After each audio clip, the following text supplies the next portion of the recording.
സദ്ഗുരുവേ ശരണം. എല്ലാവർക്കും ലൈഫ് ഡിവൈൻ്റെ പുതിയ എപ്പിസോഡിലേക്ക് സ്വാഗതം.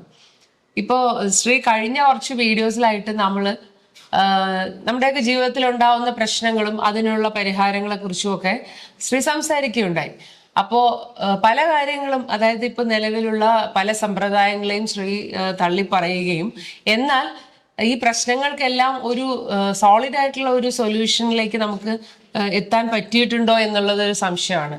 അപ്പോൾ ശ്രീ തന്നെ പറയുന്നുണ്ടായി മനുഷ്യരാശിയിൽ ഒരു വലിയൊരു മിസ്റ്റേക്ക് വന്നിട്ടുണ്ട്. അപ്പം അങ്ങനെയുള്ള കാര്യങ്ങൾ പറയുമ്പോഴും അതും അത്രയും അത് ക്ലിയർ ആയിട്ടില്ല. ഈ ഒരു സാഹചര്യത്തിൽ ഗുരുമാർഗത്തിന്റെയും സത്സംഗത്തിന്റെയും ഒക്കെ പ്രസക്തി, അതിലൂടെ നമുക്ക് എങ്ങനെ ജീവിതത്തിൽ മുന്നേറാം, വളരാം, അങ്ങനെയുള്ള ആ ഒരു കാര്യങ്ങളെ കുറിച്ച് ഒന്ന് ശ്രീ വിശദീകരിക്കാമോ? തീർച്ചയായിട്ടും. നമ്മളിപ്പോ പല കാര്യങ്ങളെയും വിമർശിച്ചു എന്നൊക്കെ പറയുമ്പോൾ അതൊരു അർത്ഥത്തിൽ വിമർശനമല്ല, ഒരു പുനർചിന്തനം എന്നുള്ള അർത്ഥത്തിലാണ്. ഇപ്പൊ തന്നെ നമ്മൾ ഈ വീഡിയോ കാണുന്ന വ്യക്തികൾ, ഇപ്പോൾ നമ്മളിതൊന്നും വളരെ ജനറൽ ആയിട്ടുള്ള ഒരു വൈഡ് ഓഡിയൻസിനെ ഉദ്ദേശിച്ചല്ല. ഇപ്പൊ നമ്മുടെ കുറച്ച് സുഹൃത്തുക്കളും അല്ലെങ്കിൽ ഈ വീഡിയോ കാണുന്ന വ്യക്തികളെ സംബന്ധിച്ച് ഒരു ദൈവനിശ്ചയം അല്ലെങ്കിൽ ഒരു നിമിത്തം പോലെ ഒത്തൊരുമിച്ച ഒരു പുനർചിന്തനം. കാര്യം നമ്മളിപ്പോൾ ഒരു വ്യക്തി ഒരു സൊല്യൂഷൻ പറഞ്ഞു, അതൊരു സൊല്യൂഷൻ ഉണ്ടാക്കി എന്നുള്ളതിനേക്കാൾ ഉപരി എല്ലാവർക്കും ഒരു കൂട്ടത്തോടെ ഒരു ചിന്തനത്തിലൂടെ നമ്മുടെ ഒരു ക്ലാരിറ്റിയിലേക്ക് എത്താനുള്ള ഒരു പരിശ്രമമാണ്. അല്ലാതെ ഈ വ്യക്തി പറയുന്നത് ശരിയോ തെറ്റോ എന്ന് അംഗീകരിക്കാനോ, ഇതെല്ലാം വ്യക്തിഗതമായ ചില അഭിപ്രായങ്ങളാണ്. ഇപ്പൊ ഈ വ്യക്തി തന്നെ ഇതെല്ലാം പറയാനുണ്ടായ ഒരു സാഹചര്യം എന്താണെന്ന് വെച്ചാൽ, ഇപ്പോൾ നിലനിൽക്കുന്ന ഒരുപാട് സിസ്റ്റം ഓഫ് തോട്ട്സ്, അതായത് ഇപ്പോൾ വേദാന്തമാവട്ടെ, ഉപനിഷത്തുക്കളാവട്ടെ, അല്ലെങ്കിൽ പിന്നെ മറ്റു ആരാധനാ ക്രമങ്ങളാവട്ടെ, യോഗ സമ്പ്രദായങ്ങളാവട്ടെ, ഇതുപോലുള്ള ഭക്തി മാർഗങ്ങളാവട്ടെ, കർമ്മ സ്വഭാവത്തിലുള്ള അങ്ങനെ പല രീതിയിലുള്ള പല കാര്യങ്ങളും സ്വയം പരീക്ഷിക്കുകയും വർഷങ്ങളായിട്ട് പരീക്ഷിക്കുകയും അല്ലെങ്കിൽ ജീവിക്കുകയും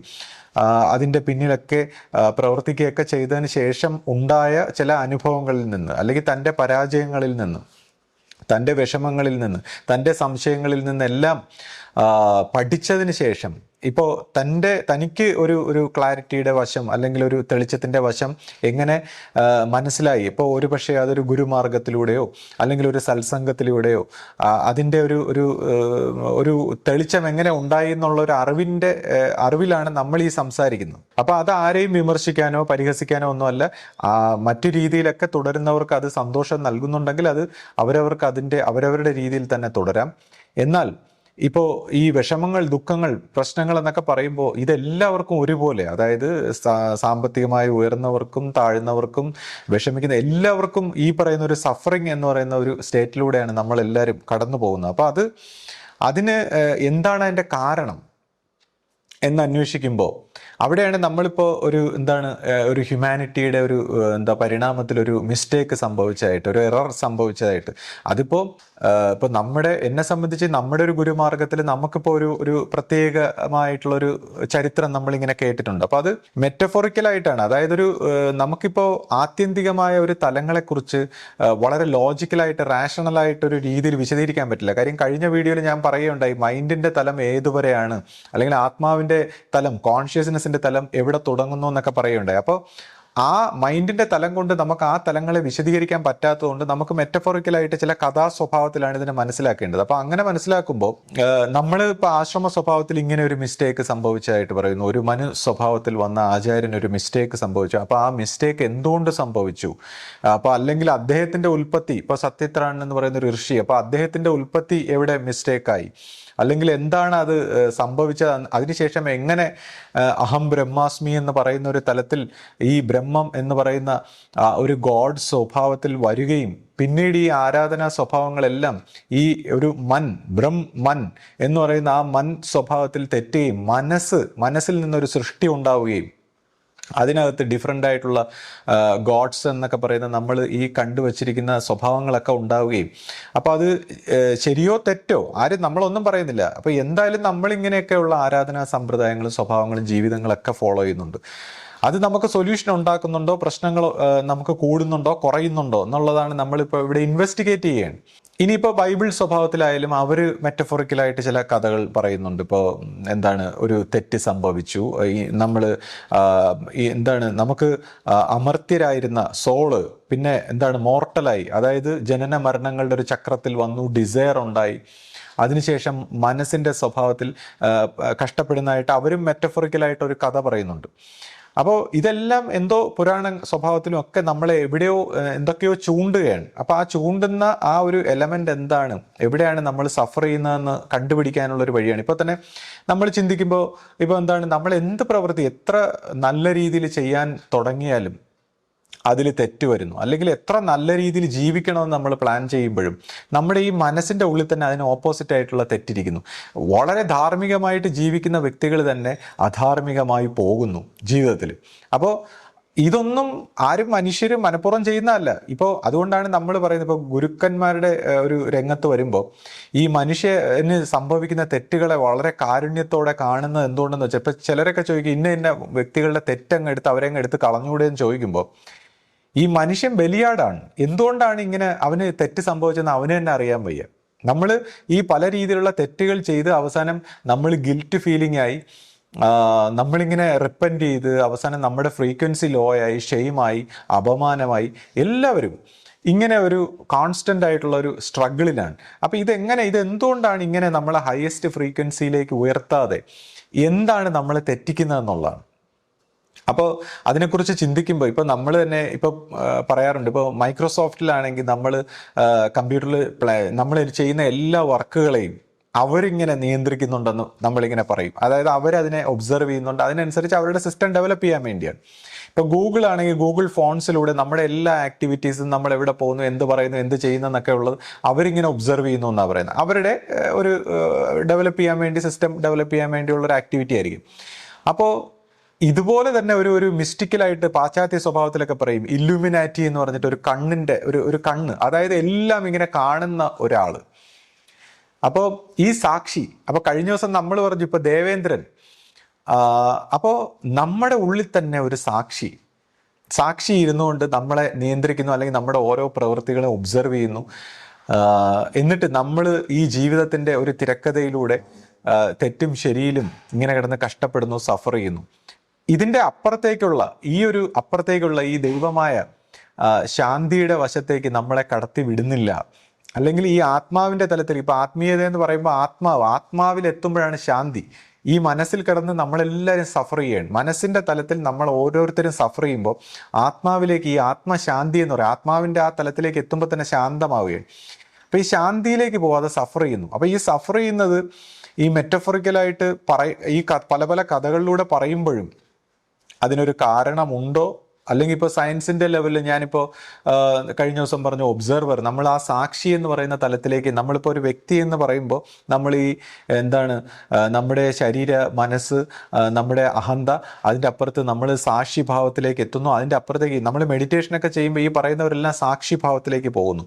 ആത്മാവിൻ്റെ ആ ആത്മശാന്തിയിലേക്ക്, അല്ലെങ്കിൽ അത് സത്സംഗത്തിലൂടെ ഈ വൈബ്രേഷനിൽ ഇരിക്കുന്ന, ആ തലത്തിൽ വൈബ്രേറ്റ് ചെയ്യുന്ന സ്വഭാവത്തിലാണ് അത് പകർന്നു തരാൻ കഴിയുന്നതെന്നുള്ളൊരു അറിവിലേക്ക് ഗുരുമാർഗത്തിലൂടെ ഒക്കെ നമ്മളിങ്ങനെ പറയുന്നുണ്ട്. അപ്പം നമ്മുടെ ഗുരുമാർഗത്തിലാണെങ്കിൽ നമ്മൾ പറഞ്ഞു ഇങ്ങനെ ഒരു മിസ്റ്റേക്ക് സംഭവിച്ചു, അതിനുശേഷം എന്താണ്, ഒരു ശാപമുണ്ടായി. അപ്പോൾ ഈ സൃഷ്ടിക്രമത്തിൽ ഈ പറയുന്ന കണക്ക് ദൈവം എന്ന് പറയുന്ന ഒരു എലമെൻ്റ്, അല്ലെങ്കിൽ പരമമായ ആ പരമാത്മാവിൻ്റെ ഒരു ഭാഗം ആബ്സെൻ്റ് ആയിപ്പോയി. പിന്നീട് ഈ മനസ്സിൻ്റെ തലത്തിലാണ് ഈ സൃഷ്ടി ഇവോൾവ് ആയത്. അപ്പോൾ ഒരു മനസ്സ്, ഈ മെട്രിക്സ് ഉണ്ടായിട്ട് ഇതിനെ ദൈവികമായൊരു തലവുമായിട്ട് ബന്ധപ്പെടാൻ സാധിക്കുന്നില്ല എന്നുള്ളൊരു വിശേഷം ഉണ്ടെന്ന് പറയുന്നു. അപ്പോൾ ഞാൻ കഴിഞ്ഞ പ്രാവശ്യം ഒരു കോൺസ്പിറസി തിയറി പറഞ്ഞു. അതായത് ദൈവികമായിട്ടുള്ള പരമാത്മാവിൻ്റെ മെസ്സഞ്ചേഴ്സായിട്ട് ഗുരുക്കന്മാർ വരികയാണെങ്കിൽ അത് തിരിച്ചറിയാതിരിക്കാൻ ഓൾറെഡി ഇങ്ങനെ എസ്റ്റാബ്ലിഷ് ആയിട്ടുള്ള ചില ഗുരുമാർഗങ്ങൾ എസ്റ്റാബ്ലിഷ് ചെയ്ത് കഴിഞ്ഞു, ആരാധനാ സമ്പ്രദായങ്ങൾ, യോഗമാർഗങ്ങൾ, ഇതെല്ലാം ഓൾറെഡി എസ്റ്റാബ്ലിഷ് ചെയ്തിരിക്കുന്നു. അപ്പോൾ റൈറ്റ് പാത്ത് ഏതെന്ന് തിരിച്ചറിയാൻ പറ്റില്ല. ഇപ്പം ഞാൻ തന്നെ ഈയിടയ്ക്ക് യാദൃച്ഛികമായി ചില യൂട്യൂബ് ചാനലിലൂടെയൊക്കെ സെർച്ച് ചെയ്യുമ്പോൾ ഞാൻ പറയുന്ന ഇതേ കാര്യങ്ങൾ തന്നെ മറ്റു പലരും പറയുന്നു. പല വ്യക്തി ഇപ്പം ഇംഗ്ലീഷ് ചാനലിലൊക്കെ, ഹിന്ദി, ഇംഗ്ലീഷിലൊക്കെ നോക്കിയപ്പോൾ ഇതേപോലുള്ള കാര്യങ്ങൾ, ഞാൻ ഇട്ട തമ്പനയിൽ തന്നെ അതുപോലത്തെ ഒരു തമ്പനയിലും അതേപോലത്തെ ടൈറ്റിലും ഒക്കെ ഇംഗ്ലീഷിലൊക്കെ കൊടുത്തുകൊണ്ട് ഞാൻ നോക്കിയപ്പോൾ ഇതേപോലുള്ള കാര്യങ്ങൾ പറയുന്നു. എന്നാൽ അവർ പറയുന്നു ഗുരുമാർഗങ്ങളൊന്നും വേണ്ട, അതും വേണ്ട. ഇതെല്ലാം പറഞ്ഞിട്ട് ഈ മിസ്റ്റേക്കുകളും ഈ എററും എല്ലാം അവരെങ്ങനെയോ ഇതേപോലെ തന്നെ പറയുന്നു. അതിനുശേഷം ഗുരുമാർഗവും വേണ്ട, ഒന്നും വേണ്ട, എല്ലാത്തിനും അവർ നിഷേധിക്കുകയാണ്, പാടെ നിഷേധിക്കുകയാണ്. സകല സിസ്റ്റത്തിനെ. കാര്യം ഹ്യൂമാനിറ്റി ഈ സഫറിംഗ് ആണ്, ഈ സഫറിങ്ങിൽ നിന്ന് മോചനം നേടാൻ പാടെ നിഷേധിക്കുകയാണ് അവർ. ഒരർത്ഥത്തിൽ അവർ ശരിയാണ്. കാര്യം ഇപ്പൊ ഞാൻ നോക്കുമ്പോൾ ഗുരുമാർഗങ്ങൾ ഇപ്പോൾ ഈ ഒരു സിസ്റ്റത്തിന്റെ ഭാഗത്തിലുള്ള ഒരു ഗുരുമാർഗം കൊണ്ട് ഇതിന് പ്രയോജനമില്ല. അപ്പൊ അതുകൊണ്ടാണ് ഇപ്പൊ ഞാൻ നോക്കുമ്പോൾ ജിദ്ദു കൃഷ്ണമൂർത്തിയാണ് ഇതിനൊക്കെ സ്റ്റാർട്ട് ചെയ്തത്. അപ്പൊ അദ്ദേഹത്തിന് ഞാൻ ഇഷ്ടപ്പെടാനുള്ള കാരണം അദ്ദേഹം എല്ലാ സിസ്റ്റവും മൈൻഡും ആയിട്ട് ബന്ധപ്പെട്ട എല്ലാത്തിനെയും നിഷേധിച്ചിട്ട് ഈ ഒരു ആത്മശാന്തിയിലേക്ക് വളരാൻ എന്താണ് വഴി, അവിടെ ഗുരുവിനെ അദ്ദേഹം നിഷേധിക്കുന്നു. അപ്പോൾ അഫ്കോഴ്സ് നമ്മൾ നോക്കുമ്പോൾ ഈ നിലനിൽക്കുന്ന ഒരു സിസ്റ്റത്തിലെ ഗുരുമാർഗങ്ങൾ ഒരു പക്ഷേ അതിലേക്ക് എത്തിക്കില്ലായിരിക്കാം. അപ്പോൾ അദ്ദേഹം ആ അർത്ഥത്തിൽ ശരിയാണ്. ഇപ്പോൾ കറക്റ്റായിട്ടുള്ള ഒരു ഗുരുമാർഗം ഇപ്പം നമ്മളെ സംബന്ധിച്ച് നമുക്കിങ്ങനെ ഒരു ദൈവകാരുണ്യ സ്വഭാവത്തിൽ നമുക്കിങ്ങനെ ഒരു അറിയിപ്പ് കിട്ടിയതുകൊണ്ട് നമ്മളത് വിശ്വസിക്കുന്നു. പക്ഷേ അദ്ദേഹത്തെ സംബന്ധിച്ച് അവർ പറയുന്നത് ശരിയായിരിക്കാം. അപ്പോൾ എനിവേ ഇങ്ങനെ എല്ലാവരും ഇങ്ങനെ ഒരു തലത്തിനെ കുറിച്ച് പറഞ്ഞിരിക്കുന്നു. അപ്പോൾ അവിടെ തന്നെ പഴയ സമ്പ്രദായത്തിലൊക്കെ നമ്മൾ നോക്കുമ്പോൾ ഞാൻ പറഞ്ഞു ഈ ഒരു എല്ലാവരെയും തെറ്റിക്കുന്നു, അല്ലെങ്കിൽ എല്ലാവരുടെയും മനസ്സിനെ തെറ്റിക്കുന്നു, വിഷമിപ്പിക്കുന്നു, സഫർ ചെയ്യുന്നു. ഗുരുക്കന്മാർക്ക് പോലും ഇപ്പോൾ ചില ഗുരുക്കന്മാർ ഈ പറയുന്ന മനസ്സിൻ്റെ തലത്തിൽ മനസ്സിലാക്കിയിരിക്കുന്ന തത്വങ്ങളും വേദാന്തങ്ങളും എല്ലാ കാര്യങ്ങളും എസ്റ്റാബ്ലിഷ് ചെയ്തതിന് ശേഷം ഇത് തെറ്റിപ്പോയി, അല്ലെങ്കിൽ ഇത് മനസ്സിൻ്റെ ഒരു ചതിയായിരുന്നു എന്ന് മനസ്സിലാക്കുമ്പോൾ ഈവൻ അവർ സൂയിസൈഡ് ചെയ്യുന്നു, കൊക്കയിലേക്ക് എടുത്ത് ചാടുന്നു. അപ്പൊ ഇങ്ങനെയൊക്കെ ഉള്ള ഈ പ്രമാദങ്ങൾ അവരെ മനസ്സിൽ സൃഷ്ടിക്കാൻ തക്കവണ്ണം ഈ നെഗറ്റീവ് ഇൻഫ്ലുവൻസ്. ഇപ്പൊ ചിലരാവട്ടെ ഇതെല്ലാം പറഞ്ഞു വെച്ചതിന് ശേഷം അവസാനം ഈ ഒരു തലത്തിലേക്ക്, ദൈവികമായ ഒരു തലത്തിലേക്ക് കടക്കാൻ പോകുമ്പോൾ അവർക്ക് വിഷം കൊടുക്കുന്നു. ഇപ്പോൾ ബുദ്ധ സമ്പ്രദായത്തിലാണെങ്കിൽ നോക്കിയ ബുദ്ധ ഭഗവാൻ അവസാനം വിഷം കൊടുക്കുന്നു. അല്ലെങ്കിൽ ഇപ്പോൾ മറ്റൊരു ആചാര്യൻ ജിന്നുക്കളാണ് ഉലകം ഭരിക്കുന്നതെന്ന് പറഞ്ഞിട്ട് വിഷമിച്ച് 41 ദിവസം നിരാഹാരം ഇരുന്ന് ജീവൻ ഉപേക്ഷിക്കുന്നു. ശ്രീകൃഷ്ണ പരമാത്മാവ് ഇങ്ങനെ ഒരു തലത്തിൻ്റെ ഒരു എസ്റ്റാബ്ലിഷ്മെൻറ്റ് നടത്താൻ പോകുമ്പോൾ ഈ പറയുന്നതിനൊക്കെ അമ്പേറ്റ് വീഴുന്നു. അങ്ങനെ എത്ര ഗുരുക്കന്മാർക്ക് ഈ വിഷം കൊടുത്തിരിക്കുന്നു. അല്ലെങ്കിൽ ഇപ്പോൾ സോക്രട്ടീസ് ഒരർത്ഥത്തിൽ അദ്ദേഹം വളരെ റൈറ്റായിട്ട് ചൂണ്ടിക്കാണിച്ചു. അതായത് മനസ്സുകൊണ്ട് നമ്മൾ ഈ മനസ്സിലാക്കി പഠിച്ചു വെച്ചേക്കുന്ന ആത്മീയതകളും ഈ പറയുന്ന ശാസ്ത്രങ്ങളും ഈ അറിവുകളെല്ലാം തെറ്റാണ്, ഇത് നമ്മളെ ഒരു സത്യത്തിലേക്ക് ലീഡ് ചെയ്യുന്നില്ല, ഐ നോ നത്തിങ്. അതേ മനസ്സിന്റെ തലത്തിലുള്ള ഈ കാര്യങ്ങൾ നമ്മളെ ഉപകരിക്കുന്നില്ല. ഇപ്പോൾ സയന്റിഫിക് ആയിട്ട് നമ്മുടെ ജീവിതത്തിന്റെ ഭൗതികമായ കാര്യങ്ങളെക്കുറിച്ചല്ല, അതെല്ലാം നമ്മൾ മനസ്സുപയോഗിച്ച് നമുക്ക് ജീവിക്കാൻ, ചെയ്യാൻ, പ്രവർത്തിക്കാം. പക്ഷെ ഈ ഒരു തലത്തിലെത്തിയപ്പോൾ ഐ നോ നത്തിങ് എന്ന് പറഞ്ഞ് അദ്ദേഹത്തിന് വിഷം കൊടുത്ത് കൊന്നുകളഞ്ഞു. അടുത്ത സ്റ്റേജിലേക്ക്, ആ ദൈവികമായ ഒരു തലത്തിലേക്ക് വരാൻ നോക്കുമ്പോൾ കണക്ഷൻ വരുത്താതെ എന്തോ ഒരു ശക്തി വിശേഷം എല്ലാവരെയും പ്രിവെന്റ് ചെയ്യുന്നു, ബ്ലോക്ക് ചെയ്യുന്നു. അപ്പോൾ അതെന്താണ്? ഇപ്പോൾ സയന്റിഫിക്കലായിട്ട് നോക്കിക്കഴിഞ്ഞാൽ ഈ ഇടയ്ക്ക് ഉണ്ടായ ഒരു പുതിയ പഠനത്തിൽ അവർ പറയുന്നത്, ഈ ജെയിംസ് വെബ് എന്ന് പറയുന്ന ഈ ടെലിസ്കോപ്പിക് പഠനങ്ങൾ, അവരുടെ ലേറ്റസ്റ്റ് ആയിട്ടുള്ള പഠനങ്ങളിൽ ഈ ഗാലക്സികളെല്ലാം ക്ലോക്ക് വൈസും ആൻറ്റി ക്ലോക്ക് വൈസും ആയിട്ടൊക്കെ ട്രാവൽ ചെയ്യുന്നത് വെച്ച് നോക്കിയപ്പോൾ നമ്മൾ ഈ ഒബ്സർവബിൾ യൂണിവേഴ്സ് എന്ന് പറയുന്ന ഒരു ബ്ലാക്ക് ഹോളിന് അകത്താണോ എന്നുള്ളൊരു സംശയം അവർ പ്രകടിപ്പിക്കുന്നത്. അതായത് ഈ ബ്ലാക്ക് ഹോൾ, ഈ ഒരു പരമമായ ഈ എന്തോ ഒരു ശക്തി, നമ്മുടെ മുമ്പിൽ വരാത്ത ഒരു ഗോഡ് പോലെ പ്രവർത്തിക്കുന്ന ഒരു ശക്തി ഇതിനകത്തുനിന്ന് പോകാൻ സമ്മതിക്കാത്ത രീതിയിൽ, അല്ലെങ്കിൽ ജീവാത്മാക്കളെ ട്രാപ്പ് ചെയ്യുകയാണോ? അപ്പോൾ സയന്റിഫിക്കായിട്ട് ഇതെല്ലാം വെറും നിഗമനങ്ങൾ മാത്രമാണ്. ഒരാൾ ചിന്തിക്കുമ്പോൾ എന്താണ് ഇപ്പോൾ സയന്റിഫിക്കായിട്ട് പോലും അവർ പറയുന്ന ഒരു ബ്ലാക്ക് ഹോളിനകത്താണോ? അങ്ങനെയാണെങ്കിൽ ഇതിൻ്റെ റിയൽ ആയിട്ടുള്ള ഒരു പാരന്റ് യൂണിവേഴ്സ് വീണ്ടും കാണുമല്ലോ എന്ന് സയൻസ് തന്നെ പറയുന്നു, പാരന്റ് യൂണിവേഴ്സ്. അപ്പോൾ അവിടെയാണ് നമ്മൾ പറയുന്നത് റിയൽ ഗോഡിന്റെ ക്രിയേഷൻ എങ്ങനെയായിരുന്നു. അപ്പോൾ ഗോഡിന്റെ ക്രിയേഷൻ കോൺഷ്യസ്നെസ് കൊണ്ടാണെങ്കിൽ ഇവരിത് മൈൻഡ് കൊണ്ട് ഉണ്ടാക്കിയിരിക്കുന്നു. അപ്പോൾ ഈ കോൺഷ്യസ്നെസ് കൊണ്ടുള്ള ഗോഡിന്റെ ഈ ക്രിയേഷൻ എങ്ങനെ ആയിരിക്കും, അത് നമ്മളെ അറിയിക്കാതെ, അത് നമ്മൾ ആത്മബോധത്തിലേക്ക് വരുമ്പോഴേ അറിയാൻ പറ്റൂ. അല്ലെങ്കിൽ ആത്മബോധത്തിൽ നിന്ന് പരിണമിക്കേണ്ട വഴി ആത്മാവിനെ ഓൾറെഡി അറിയാം, അതിനെ ഇതൊന്നും പഠിപ്പിക്കേണ്ട കാര്യമില്ല. അപ്പോൾ ആത്മാവിനെ വലയം ചെയ്തിരിക്കുന്ന ഈ മനസ്വഭാവത്തിലുള്ള അതിനെയാണ് നമ്മൾ മായയെന്നും ഇല്യൂഷൻ എന്നൊക്കെ പറയുന്നത്. അപ്പോൾ അവിടെയാണ് മനുഷ്യരാശിയെ മൊത്തം തെറ്റിച്ചിരിക്കുന്നത്, പറ്റിച്ചിരിക്കുന്നത്, ചതിക്കുന്നത്. അവനെ കർമ്മബന്ധങ്ങളെ കുടുക്കി ആരെയും വികസിക്കാൻ സമ്മതിക്കാതെ തെറ്റ് ചെയ്യിക്കുന്നു. ഏതെങ്കിലും ഒരാൾ വികസിച്ച് വരുമ്പോൾ അവനെ തെറ്റിച്ച് അവനെ ട്രാപ്പിലാക്കുന്നു. അവൻ എന്താണോ ആഗ്രഹം, ഡിസയർ, അല്ലെങ്കിൽ എന്താണോ അവൻ്റെ ലിമിറ്റേഷൻ, അതിനനുസരിച്ച് അവനെ അതിൽ ട്രാപ്പിലാക്കി കളയും. അപ്പോൾ ഗുരുക്കന്മാർ പോലും ഈ ഒരു വിഷയത്തിൽ, ഈ ഒരു ലോകത്തിൽ, ഈ മനസ്സിന്റെ ഇല്യൂഷണറി ലോകത്തിൽ ഒരു താല്പര്യമില്ലാതെ, ഈ ഇന്ദ്രിയങ്ങൾ കൊണ്ട് ബന്ധിതമായിട്ടുള്ള ലോകത്തിൽ ഒരു താല്പര്യമില്ലാതെ, ഒരു വാസനാദോഷം, ഒരു കുഴപ്പമില്ലാത്ത ഒരു ആചാര്യ സ്വഭാവത്തിൽ മാത്രമാണ് ഇതിൻ്റെ അപ്പുറത്തേക്ക് കടക്കാൻ പറ്റുന്നത്. ഇപ്പോൾ നമ്മുടെ ഗുരുവിൻ്റെ ഒരു സ്വഭാവം അങ്ങനെയാണ് നമ്മൾ പറയുന്നത്. അതായത് ഈ ഒരു സിസ്റ്റത്തിൻ്റെ ഒരു സാക്ഷാത്കാരത്തിൽ, ഒരു സ്നേഹത്തിൽ, ഒരു ശാന്തിയിൽ, ഒരു സമാധാനത്തിലൊക്കെ എത്തിയപ്പോഴും ഇത് കടന്നു പോകാൻ പറ്റാതെ വന്നപ്പോൾ ഗുരുവും ഈ പറയുന്ന പോലെ ശരീരം ഉപേക്ഷിക്കുന്ന ആ ഒരു തീരുമാനത്തിലേക്ക് എത്തി. അതായത് ഇനി ഇവിടെ ഞാനിത് ആഗ്രഹിച്ച് വന്ന ആളല്ല, ഞാൻ തിരിച്ചു പോകുന്നു എന്നുള്ള രീതിയിൽ മെഡിറ്റേഷനിലേക്ക് ഇരിക്കുമ്പോഴാണ് ഇങ്ങനെയൊക്കെയുള്ള ഒരു ട്രാൻസ്ഫോർമേഷൻ ആശ്രമ സ്വഭാവത്തിൽ നമ്മൾ മനസ്സിലാക്കുന്നത്. അപ്പോൾ ഇപ്പോൾ രാമതീർത്ഥ സ്വാമികൾ, അദ്ദേഹം ജലസമാധിയായി ഒരു മിസ്റ്റേക്കിൽ സംഭവിച്ചിട്ട് അദ്ദേഹത്തിന് താങ്ങാൻ വയ്യാതെ, അതായത് ധാർമ്മിക ബോധമുള്ളവരെ തെറ്റിലേക്ക് വരുത്തിച്ചിട്ട് ഗിൽറ്റ് ഫീൽ അവർക്ക് എടുത്ത് ചാടേണ്ടി വരുന്നു, ഒരു ഇല്യൂഷൻ അവരെ ഭ്രമിപ്പിച്ച് കളയുന്നു. അപ്പോൾ ഗുരു ഈ പറയുന്ന അപ്പോൾ എന്ത് വേണോ തരാം, ആ സമയത്ത് ഉണ്ടാകുന്ന അറിയിപ്പ് ഇതാണ്, നിങ്ങൾക്ക് എന്ത് വേണോ, ഇവിടെയുള്ള എന്ത് കാര്യങ്ങളും തരാം, പ്രലോഭനം. അപ്പോൾ ഗുരുവിന് ഇതൊന്നും വേണ്ട, എനിക്ക് സത്യമായ ദൈവമായ ആ ശക്തിയെ എനിക്കറിയണം എന്നുള്ള ഒരു ദൃഢനിശ്ചയത്തിൽ ഈ പറയുന്ന ഒരു സത്യത്തിൻ്റെ ഒരു അനുഭവം, അല്ലെങ്കിൽ സത്യത്തിൻ്റെ ഒരു വഴികാട്ടിയായിട്ടുള്ള ഒരു വെളിച്ചം ഈ ഗുരു പരമ്പരയിൽ വന്നതും, അപ്പോൾ ഇങ്ങനെ ഒരു അറിയിപ്പ്, അതായത് യുഗാന്തരങ്ങളായി ഞാൻ ആഗ്രഹിച്ചത് നടന്നു.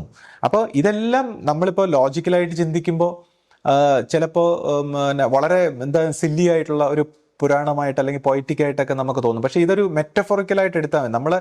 നമ്മുടെ ഈ പറയുന്ന ലോജിക്കലായിട്ടുള്ള ഒരു തലം കഴിഞ്ഞിട്ട് ഈ ആത്മബോധത്തിൻ്റെ ഒരു തലത്തിലേക്ക് വരുമ്പോഴാണ് ഇതിനെക്കുറിച്ചുള്ളൊരു ഇതേപോലുള്ളൊരു ഹൃദയം കൊണ്ടുള്ള, അല്ലെങ്കിൽ ഇതുപോലെ നമ്മൾ ഹിഡനായിട്ടിരിക്കുന്ന അല്ലെങ്കിൽ നമ്മളെ ഈ പറയുന്ന മായാലോകത്തിൽ, മൈൻഡിൻ്റെ ലോകത്തിൽ നമ്മളെ ഹാലൂസിനേറ്റ് ആക്കി ഹിപ്നോസൈസ് ആക്കി വെച്ചേക്കുന്നതിൻ്റെ അപ്പുറത്ത് എന്താണ് സത്യം, എന്താണ് റിയൽ ക്രിയേഷൻ, എന്താണ് റിയൽ ആയിട്ടുള്ള എക്സിസ്റ്റൻസ് എന്ന് നമ്മളെ അറിയിക്കുന്ന ആ ദൈവത്തിൻ്റെ ഒരു കാരുണ്യം. അപ്പോൾ ആ ദൈവം, ഈ ദൈവികമായ ഒരു തലം ഗുരുവിന് ഇങ്ങനെ ഒരു അറിയിപ്പ് കൊടുക്കുകയും ഇങ്ങനെ ആത്മാക്കളെല്ലാം ഇങ്ങനെ കുടുങ്ങിക്കിടക്കുന്നു, അപ്പോൾ അതിൽ എങ്ങനെ തിരുത്തണം, എങ്ങനെ അതിലേക്ക് മുന്നേറണം എന്നൊക്കെ ഉള്ളൊരു വഴി, ഒരു സങ്കല്പം ഈ ഗുരു സ്വഭാവത്തിൽ ഇത് മനസ്സിലാവുകയും അങ്ങനെ ഗുരുവിൻ്റെതായ രീതിയിൽ അതിനെ സംസാരിച്ചു, പ്രവർത്തിച്ചു, അതെല്ലാം നമ്മൾ കണ്ടു. അതിനുശേഷം പിന്നെ അടുത്ത ഒരു തലമുറ സ്വഭാവത്തിൽ വന്നപ്പോൾ ഈ ഗുരുക്കന്മാർക്കെല്ലാം പലതും ഇങ്ങനെ മനുഷ്യർക്ക് ഈ ഒരു കാര്യം കൺവേ ചെയ്യാൻ, അല്ലെങ്കിൽ ഇതിലേക്ക് മനുഷ്യൻ വളർന്നിട്ടില്ല എന്ന് കാണുമ്പോൾ ഒരു സെറ്റപ്പ് ഇങ്ങനെ ഒരു ചെറിയ ഒരു രീതിയിൽ തുടങ്ങിക്കൊണ്ടുവരികയാണ്. അപ്പം അങ്ങനെ തുടങ്ങിക്കൊണ്ടുവരുമ്പോൾ ഒരുപാട് പേർക്ക് പല കാര്യങ്ങളും സാധാരണ ലെവലിലാണ് പറഞ്ഞു കൊടുത്തിട്ടുള്ളത്. അത് പ്രാർത്ഥനയായാലും ഈ ചിട്ടവട്ടങ്ങളായാലും കാര്യങ്ങൾ അതൊക്കെ പറഞ്ഞു കൊടുക്കുമ്പോഴും ഇത് ഇവനെ എങ്ങനെ തെറ്റിക്കും, ഈ പ്രാർത്ഥന എത്ര വലിയ പ്രാർത്ഥനകളും എന്ത് കാര്യങ്ങൾ ചെയ്താലും മനുഷ്യൻ്റെ പ്രവൃത്തി മനുഷ്യൻ്റെ മാനസിക തലത്തിലേ ഉള്ളൂ, അത് മനസ്സിൽ കുടുക്കി കിടത്തേ ഉള്ളൂ. അപ്പോൾ അവിടെ സത്സംഗം കൊണ്ട്, ഗുരു കാരുണ്യം കൊണ്ടാണ്, അല്ലെങ്കിൽ ഗുരുവിലൂടെയാണ് ഈ ദൈവം പ്രവർത്തിക്കുന്നതെന്ന് ഉള്ള കാര്യം പറഞ്ഞുകൊണ്ടാണ് ഈ പരമ്പരയിൽ എക്കാലം ഒരു ഗുരു ഉണ്ടായിരിക്കും എന്ന് ഗുരുവിൻ്റെ വാക്ക്.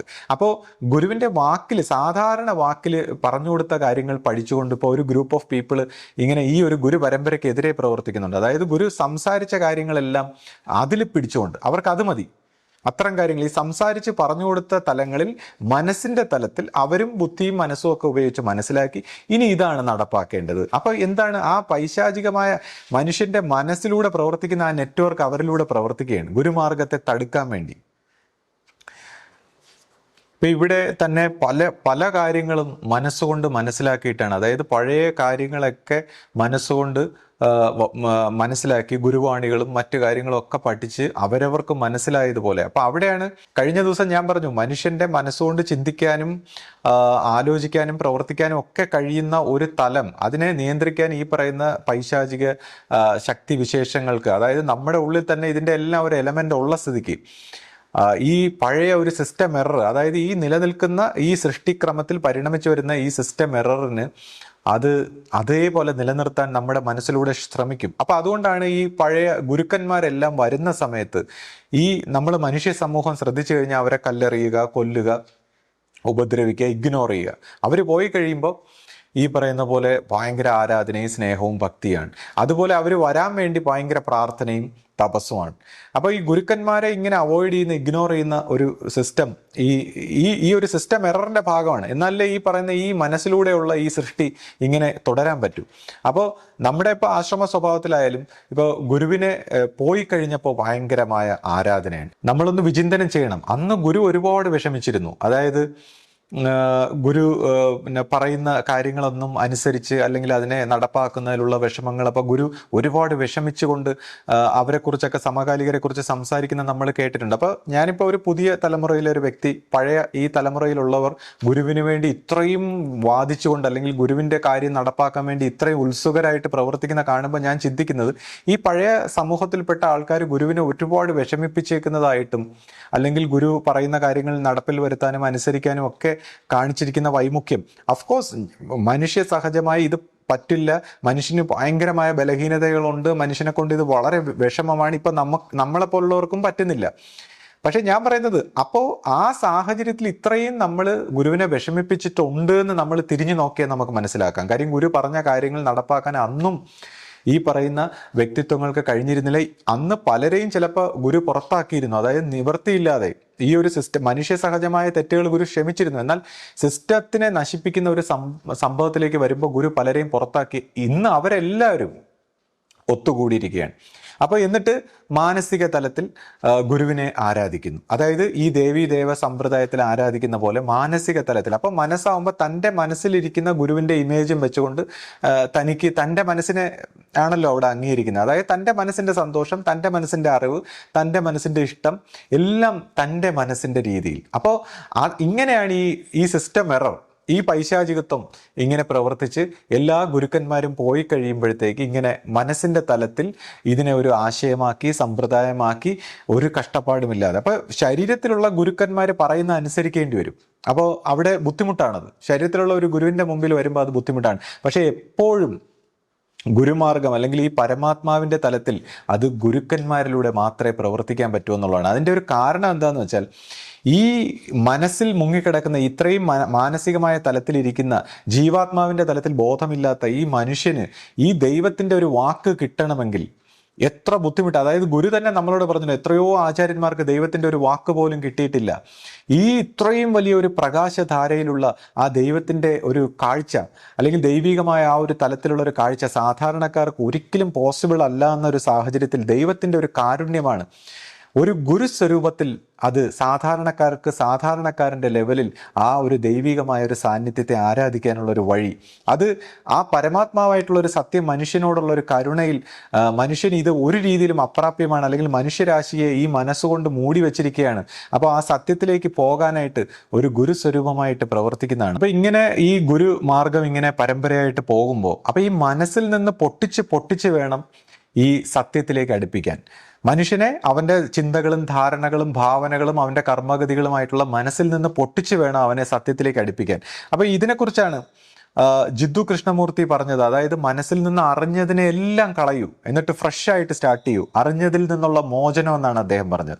ഓഷോ ഇതിനെക്കുറിച്ച് പറഞ്ഞു. അതായത് ഞാൻ ആദ്യകാലങ്ങളിൽ ഒരു പ്രത്യേക രീതിയിൽ സംസാരിച്ചു, പിന്നെ പിൽക്കാലത്ത് വേറൊരു രീതിയിൽ സംസാരിച്ചപ്പോൾ അദ്ദേഹത്തിൻ്റെ ശിഷ്യന്മാർ വന്ന് ചോദിച്ചു, ഇതെന്താ ഇങ്ങനെ സംസാരിക്കുന്നത്? അപ്പോൾ അദ്ദേഹം പറഞ്ഞു, ഇപ്പോൾ എനിക്ക് അന്ന് എൻ്റെ ലിമിറ്റേഷൻ ആയിരുന്നു, ഇന്ന് ഞാൻ കുറച്ച് കാര്യങ്ങൾ തുറന്നു പറയുന്നു, ഇനി അവസാന കാലമാകുമ്പോൾ ഞാൻ കംപ്ലീറ്റ് തുറന്നു പറയും, അന്ന് ഞാൻ പറഞ്ഞതിനെല്ലാം ഞാൻ തകർത്തിട്ട് പോകും. അതായത് ഞാൻ പറഞ്ഞു വെച്ചത്, നിങ്ങൾ ഈ മാനസിക ലോകത്ത് ഞാൻ പറഞ്ഞ് പഠിപ്പിച്ചതെല്ലാം ഞാൻ തകർക്കും. അപ്പോൾ അതെന്തുകൊണ്ടെന്ന് വെച്ചാൽ, നിങ്ങൾ മനസ്സിൽ ഈ പറയുന്ന സാധനത്തിനെ എടുത്തു വെച്ച് ഇങ്ങനെ പഠിച്ച് ആലോചിച്ച് ചിന്തിച്ച് ചെയ്യുന്നതാണ് മനുഷ്യൻ്റെ വാസന. അതിലൂടെ സത്യത്തിനെ കിട്ടില്ല. അപ്പോൾ ഇപ്പം ഞാൻ തന്നെ ഇപ്പം എൻ്റെ വീഡിയോസ് ശ്രദ്ധിച്ചാൽ ഞാൻ പറയുന്നൊന്നും എടുക്കരുത്, വിശ്വസിക്കരുത്, കേൾക്കരുത്, ചിന്തിക്കൂ എന്ന് മാത്രം പറയുന്നത്. കാര്യം ഞാൻ പറഞ്ഞതിനെ എനിക്കും തകർക്കേണ്ടി വരും. അല്ലെങ്കിൽ കാര്യം നമ്മൾ ഈ പറയുന്ന കാര്യങ്ങളെ എടുക്കരുതെന്നുള്ളതാണ്. അപ്പോൾ ഇവിടെ തന്നെ ഇപ്പോൾ എനിക്കൊരു സംശയം ഉണ്ടായി. ഇപ്പോൾ ഞാനൊരു സന്യാസിയോട് ഇങ്ങനെ സംസാരിച്ചു. അതായത് ഞാൻ ആത്യന്തികമായ ഫൈനലായിട്ടുള്ള തലങ്ങളെക്കുറിച്ച്, അനുഭവ തലങ്ങളെക്കുറിച്ചൊക്കെ സംസാരിക്കുമ്പോൾ എന്തെങ്കിലും മിസ്റ്റേക്ക് വന്നാൽ എന്ത് ചെയ്യും? അപ്പോൾ അദ്ദേഹം എന്നോട് പറഞ്ഞു, അത് സാരമില്ല, നല്ല ഒരു സത്യത്തിൻ്റെ ദൈവികമായ ഒരു മാർഗത്തെക്കുറിച്ച് സംസാരിക്കുമ്പോൾ ഈ പറയുന്ന ഫൈനലായിട്ടുള്ള കാര്യങ്ങൾ ഇപ്പോൾ തെറ്റിയാലും കുഴപ്പമൊന്നുമില്ല. കാര്യം സത്യത്തിലേക്ക് ദൈവികമായൊരു തലത്തിലേക്കല്ലേ. അപ്പോൾ അതെന്തുകൊണ്ടെന്ന് വെച്ചാൽ, ഈ ആത്യന്തികമായ തലത്തിൽ നമ്മൾ സംസാരിച്ചാൽ, ചിന്തിച്ചുകൊണ്ട് നമ്മൾ സംസാരിച്ചാൽ അത് തെറ്റാവാനേ സാധ്യതയുള്ളൂ. പിന്നെ ഇനിയിപ്പോൾ ശരിയായിട്ട് പറയാതിരിക്കുന്നതാണ് നല്ലത് ഞാൻ നോക്കിയപ്പോൾ. കാര്യം ശരിയായിട്ട് പറഞ്ഞാൽ മനുഷ്യൻ മനസ്സിലത് തെറ്റായിട്ട് എടുക്കുകയും മനസ്സുകൊണ്ട് സങ്കല്പങ്ങൾ ഉണ്ടാക്കുകയും ചെയ്യും. അപ്പോൾ തെറ്റായിട്ട് പറയുന്നതാണ് നല്ലത്. കാര്യം ഈ ആത്യന്തികമായ തലത്തിൽ ആത്മാവ് എത്തിക്കഴിയുമ്പോൾ ആത്മാവിന് പോകാനുള്ള വഴി അറിയാമല്ലോ. അപ്പോൾ എന്നെ സംബന്ധിച്ച് ഞാനിത് ഒരുപാട് നിരീക്ഷണങ്ങൾ, ഒബ്സർവേഷൻ, പിന്നെ നമ്മുടേതായ ഒരു അനുഭവവശം, അപ്പോൾ നമ്മുടെ ഒരു അനുഭവ വശത്തിൽ, ഈ ഒരു ശാന്തിയുടെ ഒരു വശത്തിൽ നമ്മളിത് മനസ്സിലാക്കിയിട്ടാണ് നമ്മൾ ഈ ഗുരുമാർഗത്തെക്കുറിച്ച് ഇങ്ങനെ സംസാരിക്കുന്നത്. അപ്പോൾ ഞാൻ മനസ്സിലാക്കിയെടുത്തോളം ഈ ഗുരുമാർഗത്തിൻ്റെ ഒരു തലത്തിൽ മുന്നേറുമ്പോൾ മാത്രമാണ് നമുക്ക് ഈ ആത്മശാന്തിയുടെ ഒരു വഴിയിലേക്ക് പോകാൻ പറ്റുന്നത്. എന്തുകൊണ്ടെന്ന് വെച്ചാൽ നമ്മൾ മൈൻഡിൻ്റെ ഒരു പ്രോഗ്രാമിൽ നമ്മളെല്ലാവരും അടിമയാണ്. സെൽഫ് സെൻറ്റേഡ് ആയിട്ടാണ് നമ്മൾ പ്രവർത്തിക്കുന്നത്.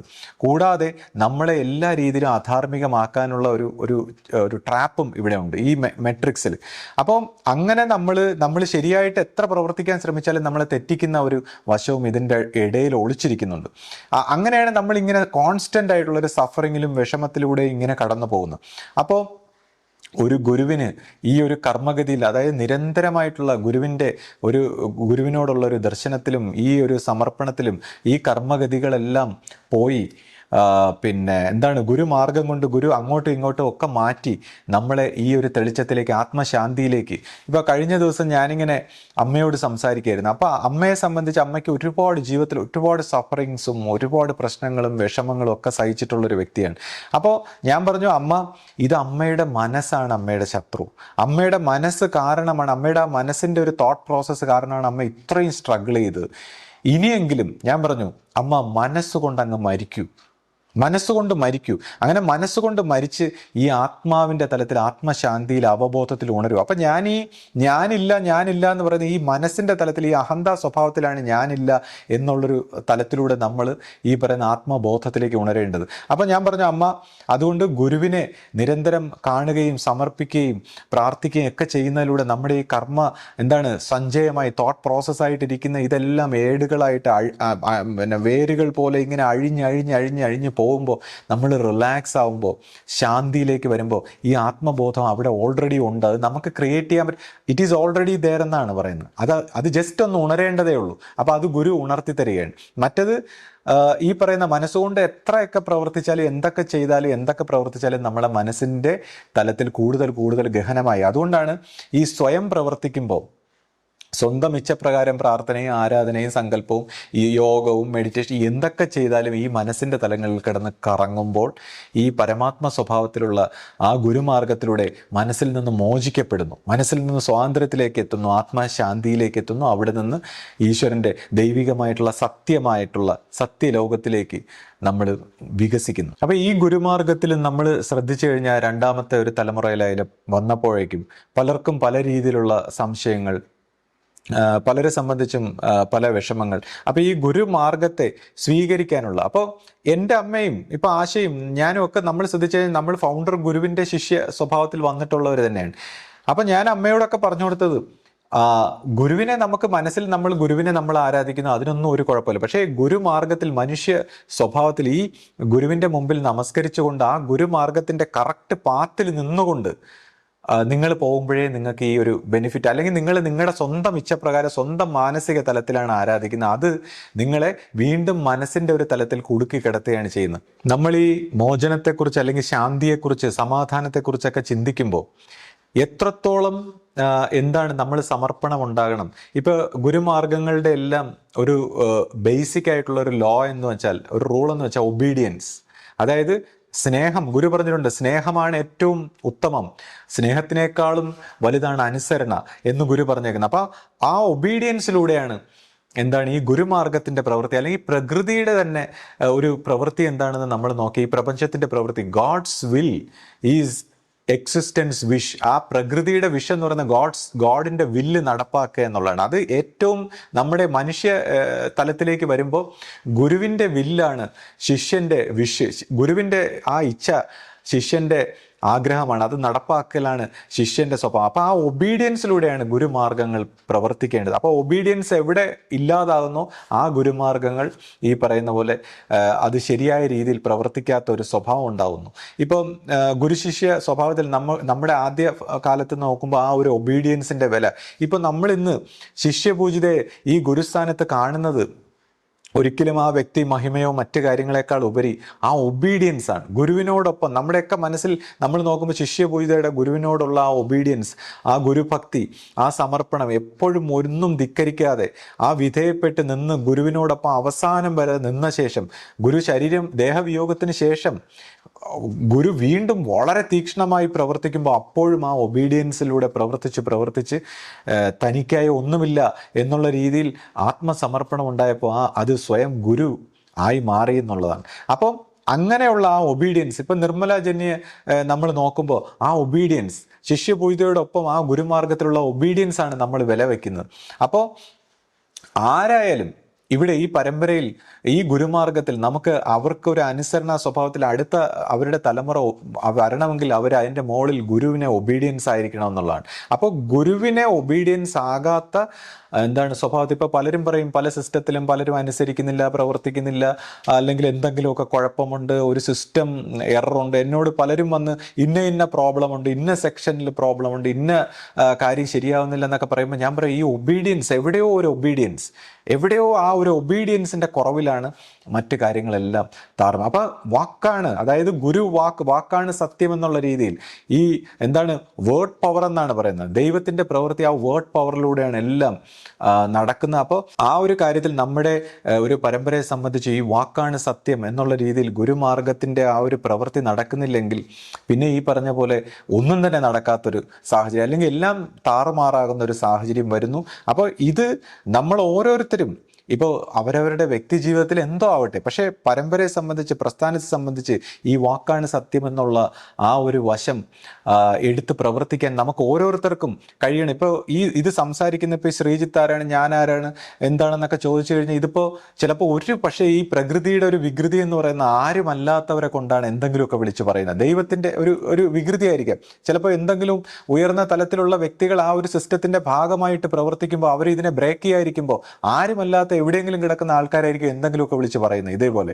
അപ്പോൾ അതുകൊണ്ട് ഞാൻ ആരാണ്, എന്താണെന്നതിനേക്കാൾ ഉപരി ഈ പറയുന്ന കാര്യം എന്താണ്. അപ്പോൾ ആ വാക്കാണ് സത്യം എന്നുള്ള രീതിയിൽ ഇത് പ്രവർത്തിക്കാനും ഇത് ബോധിപ്പിക്കാനും ഇതിൻ്റെ സാരഥികളായിട്ട് പ്രവർത്തിക്കുന്ന വ്യക്തികൾക്ക് അതിൻ്റെതായ കർത്തവ്യമുണ്ട്. അതിന് ഇപ്പോൾ നമ്മളെല്ലാവരും ഇപ്പോൾ ഒരുപാട് രീതിയിലുള്ള സംശയങ്ങളിലും വിഷമങ്ങളിലൂടെയൊക്കെ കടന്നു പോവുകയാണ്. അപ്പോൾ അതിനോടൊപ്പം നമ്മളെ വീണ്ടും സംശയിപ്പിക്കുന്ന രീതിയിലുള്ള ഒരു പ്രവർത്തനം ആരിൽ നിന്നും ഉണ്ടാവരുത്. അത് ഈ തലപ്പത്ത് പ്രവർത്തിക്കുന്ന വ്യക്തി സ്വഭാവത്തിൽ ഈ ഒബീഡിയൻസ്, നമ്മൾ ഗുരുവാക്കിലാണ് പ്രവർത്തിക്കുന്നതെന്ന് അത് പ്രൂവ് ചെയ്യേണ്ട ഒരു കടമയുണ്ട്.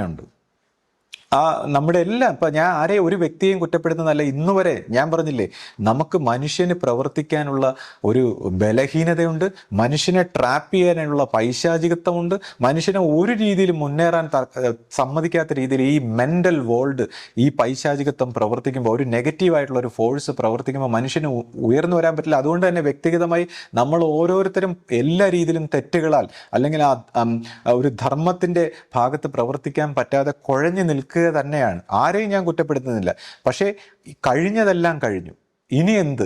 ഇനി ഇത് ഗുരുവിൻ്റെ ആ ദൈവം, പരമാത്മാവായിട്ടുള്ള ദൈവത്തിൻ്റെ വാക്കിൽ തന്നെ ഇത് പ്രവർത്തിക്കണം. അത് ഗുരു നമ്മുടെ ആശ്രമത്തെ സംബന്ധിച്ച് ഈ ഒബീഡിയൻസിൽ വെച്ചുകൊണ്ടാണ് ഈ ഒരു ലോ തന്നെ സൃഷ്ടിച്ചത്. അല്ലെങ്കിൽ ഗുരു ശിഷ്യ ബന്ധം തന്നെ ഒബീഡിയൻസിലാണ്. ആ ലോ തെറ്റാതെ കൊണ്ടുപോകാൻ, അല്ലെങ്കിൽ ഈ പ്രപഞ്ചത്തിൻ്റെ ലോ ആണത്, അത് തെറ്റാതെ കൊണ്ടുപോകുമ്പോൾ മാത്രമാണ് എല്ലാ ഐശ്വര്യവും സമ്പത്തും ഈ ഉയർച്ചയും ധർമ്മവും നീതിയും ഈ പറയുന്ന സൃഷ്ടിക്രമത്തിലുള്ള എല്ലാ നന്മയും ഉണ്ടാകുന്നത്. അപ്പോൾ അത് പ്രൂവ് ചെയ്യാൻ നമ്മുടെ ഇപ്പോൾ തലപ്പത്ത് പ്രവർത്തിക്കുന്ന ഓരോ വ്യക്തികൾ, ഇപ്പോൾ ഒരു ഫെസ്റ്റ് എന്ന് പറയുമ്പോഴോ അല്ലെങ്കിൽ ഒരു സാഹിത്യോത്സവം എന്നൊക്കെ പറയുമ്പോൾ ഇതെല്ലാം ഗുരു നിശ്ചയപ്രകാരമാണോ എന്ന് നമ്മളെ ഒന്ന് പ്രൂവ് ചെയ്ത് കാണിച്ചു തരണം. അപ്പോൾ അതായത് ഇപ്പോൾ നമ്മുടെ ഗുരുസ്ഥാനത്തുള്ള ശിഷ്യപൂജിതയിൽ നിന്ന് തന്നെ ഇതുപോലുള്ള കാര്യങ്ങൾ നടപ്പാക്കുന്നു എന്ന് നമ്മളെ ബോധിപ്പിക്കണം. അല്ലാതെ ആരെങ്കിലും എന്തെങ്കിലും പറഞ്ഞാൽ നമുക്ക് പൊതുവെ സംശയമാണ്. ഇപ്പം നമ്മുടെ ഈ പരമ്പരയെ സംബന്ധിച്ച് തന്നെ വളരെയധികം സംശയത്തിലും വിഷമത്തിലുമാണ്. അപ്പോൾ അതിൻ്റെ വിഷമം കൂട്ടുന്ന രീതിയിൽ ആരുടെ ഭാഗത്തു നിന്നും ഉണ്ടാകരുത്, ആ ഒരു പ്രവർത്തനം ഉണ്ടാകരുത്. അത് തലപ്പത്തിരിക്കുന്നവർ പ്രത്യേകം സൂക്ഷിക്കണം. ഇവിടെ നിന്ന് ആർക്കും ആളാകാൻ പറ്റില്ല എന്നുള്ളതാണ്. അതായത് ഈ ഒരു സിസ്റ്റം ഗുരു അങ്ങനെയാണ് സൃഷ്ടിച്ചിരിക്കുന്നത്. അപ്പോൾ ഗുരു പോലും വളരെ വിനയപ്പെട്ട് നിന്നുകൊണ്ട് ആ ദൈവം സംസാരിക്കുന്നത് എന്താണോ അതാണ് ഞാൻ നടപ്പാക്കുന്നതെന്ന് പറഞ്ഞ ഒരു വളരെ വിനയാന്വിതനായ ഒരു സ്വഭാവത്തിലാണ് ഇവിടെ ജീവിച്ചത്. അതിനുശേഷം ശിഷ്യപൂജിത ഗുരു പറയുന്നത് നടപ്പാക്കാൻ, ആ ഗുരുബോധത്തിൽ നിന്ന് വരുന്ന കാര്യങ്ങൾ നടപ്പാക്കാനാണെന്നുള്ള രീതിയിൽ വളരെ വിനയാന്വിതനായി നിൽക്കുന്നു.